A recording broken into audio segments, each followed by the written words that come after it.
আমাদের একজন শিক্ষামন্ত্রী আমরা পেয়েছি, স্ট্যান্ডবাজিতে উস্তাদ এবং টেন্ডারবাজিতে উস্তাদ।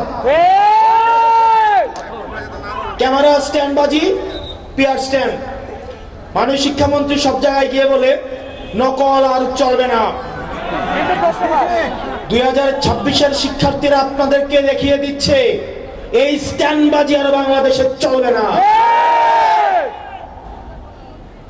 হাঁটু সমান পানিতে, বুক সমান পানিতে 2026 সালের এইচএসসি পরীক্ষার্থীদের আপনি ডুবিয়ে ডুবিয়ে আপনি পরীক্ষা দিতে বাধ্য করেছেন। এবং একটা পরীক্ষার প্রশ্ন আপনি প্রণয়ন করেছেন, আপনি পরীক্ষার প্রশ্নের মধ্যে 2টা সৃজনশীলে আপনি ভুল দিয়ে রেখেছেন। একটা পরীক্ষার্থীর তখন মানসিক অবস্থা কি ধরনের হয় একবার চিন্তা করেন। সে যখন দেখে প্রশ্নপত্রে ভুল, সে যখন নিজে চেষ্টা করে পরীক্ষায় উত্তর মিলানো, পরীক্ষা দিয়ে এসে হয়তো বুঝতে পারে প্রশ্নপত্রে ভুল, সে যখন উত্তর মিলাতে পারে না, তখন পরীক্ষার মধ্যে কি ধরনের মানসিক অবস্থা তৈরি হয় একবার চিন্তা করেন। আপনারা একবার দুঃখ প্রকাশের প্রয়োজন বোধ করলেন না, বরং এই শিক্ষার্থীদেরকে আপনারা বলছেন মাদকাসক্ত। এই শিক্ষামন্ত্রী, আপনি যাদেরকে ফার্মের মুরগি বলছেন, এই ফার্মের মুরগিরা রাস্তায় এসেছে বলে আজকে শিক্ষামন্ত্রী হয়েছেন। এই ফার্মের মুরগিরা রাস্তায় নেমে এসেছে বলেই শিলং থেকে এসে সংবিধান বিশেষজ্ঞ হয়েছে। এই ফার্মের মুরগিরা রাস্তায় এসেছে বলেই আজকে লন্ডন থেকে এসে বাংলাদেশের প্রধানমন্ত্রিত্ব করছে। শিক্ষামন্ত্রীকে বলবো, শিক্ষার্থীরা গিনিপিগ নয়, শিক্ষার্থীদেরকে নিয়ে এক্সপেরিমেন্ট বন্ধ করুন। কিছুদিন পর পর একটা জিনিস ইচ্ছা হয়, আপনারা সেটা তাদের উপরে চাপিয়ে দেন, শিক্ষার্থীদের উপরে চাপিয়ে দেন। এই শিক্ষার্থীদের আপনাদের এক্সপেরিমেন্টাল টুল না, যে যখন ইচ্ছে তাদেরকে নিয়ে এক্সপেরিমেন্ট করবেন, এক্সপেরিমেন্ট ফেল করলে আবার সে এক্সপেরিমেন্ট তুলে নেবেন। কারণ আপনাদের সন্তানরা দেশে পড়াশোনা করে না, আপনাদের সন্তানরে আপনারা বিদেশে রেখে পড়াশোনা করান। পরের সন্তানদেরকে রাস্তায় রেখে রাজনীতি করাবেন, পরের সন্তানের ভবিষ্যৎকে নষ্ট করবেন, পরের সন্তানদেরকে নিয়ে এক্সপেরিমেন্ট করবেন।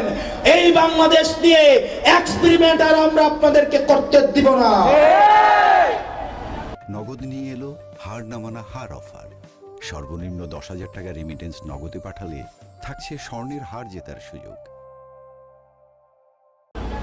2026 সালের এইচএসসি পরীক্ষার্থীদের প্রতি সংবেদনশীল আচরণ করার অনুরোধ করব।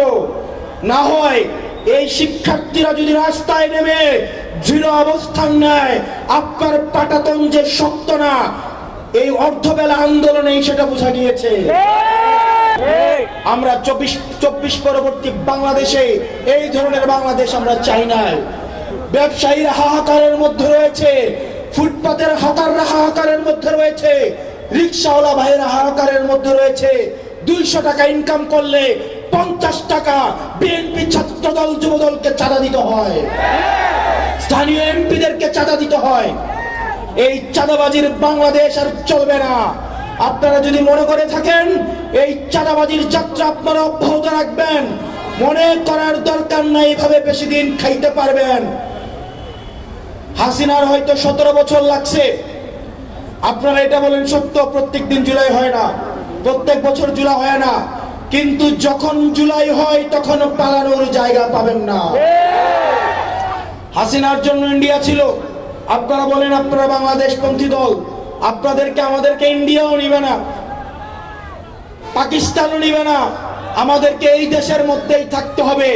এবং আমরা যদি জনগণের আকাঙ্ক্ষার বিরুদ্ধে যাই, জনগণ আমাদের রাস্তার মধ্যে আমাদের বিচার করবে।